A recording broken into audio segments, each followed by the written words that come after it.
नमस्कार दोस्तों, आज फिर मैं आप सभी व्यूअर्स का स्वागत करता हूं अपने चैनल सनातन एंड साइंस में। आज का टॉपिक है बड़ा ही इंटरेस्टिंग। आज हम जानेंगे माला को जाप करने का सही तरीका और उसके साइंटिफिक सिग्निफिकेंस के बारे में। तो चलिए शुरू करते हैं। तो सबसे पहले ये समझते हैं कि माला जाप क्या है। माला जाप एक प्राचीन आध्यात्मिक अभ्यास है जो कि कई वर्षों से चला आ रहा है। माला जाप में 108 बार किसी एक मंत्र को बार बार रिपीट करना पड़ता है, उसकी चैंटिंग करनी पड़ती है। एक माला में अक्सर 108 मनकों होते हैं। वो हो सकते हैं मोती के, रुद्राक्ष के, तुलसी के। ये एक तरीका है अपने मन को एकाग्र करने का और अपनी शक्ति को ईश्वर से जोड़ने का। तो आइए देखते हैं माला जाप करने के सही तरीके। सबसे पहले आप एक शांत जगह चुनें जहां आप बिना व्यवधान के ध्यान लगा सकें। वो जगह चाहे आपका पूजा का घर हो या कोई शांत कमरा। दूसरा, माला हमेशा 108 मनकों की बनी होनी चाहिए, जो कि तुलसी, रुद्राक्ष या चंदन जैसी पवित्र सामग्री से बनी हुई होनी चाहिए। और सबसे पहली बात तो ये कि माला हमेशा साफ होनी चाहिए। अगली बात जो कि आपको ध्यान रखनी है वो ये है कि आप सही आसन में बैठें। आप सुखासन या पद्मासन में बैठ सकते हैं, जहां आपकी रीढ़ की हड्डी सीधी होनी चाहिए। इसमें आपकी पूरी बॉडी में एक वायु का प्रवाह होगा जो कि कंट्रोल रहेगा। अब बात करते हैं मंत्र की।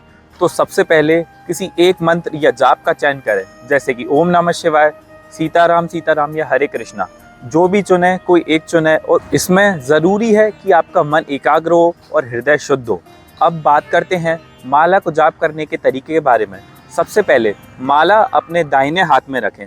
अपनी तर्जनी यानी कि जो ये वाली उंगली होती है इसको अलग रखना है, क्योंकि माना जाता है इसमें अग्नि तत्व होता है। इसलिए आपने देखा होगा जो गौमुखी होती है उसमें से ये उंगली बाहर निकाल के रखते हैं अक्सर। यही है सनातनी विधि। दूसरा, ऐसे ऐसे करके काउंट करते रहना है। ऐसे करके 108 बार आपको पूरी गिनती करनी है मंत्र की। माला जाप करते टाइम आप ये ध्यान रखें कि माला गौमुखी के अंदर ही होनी चाहिए, उससे बाहर ना निकल पाए, जिससे आपकी माला को कोई देख ना पाए।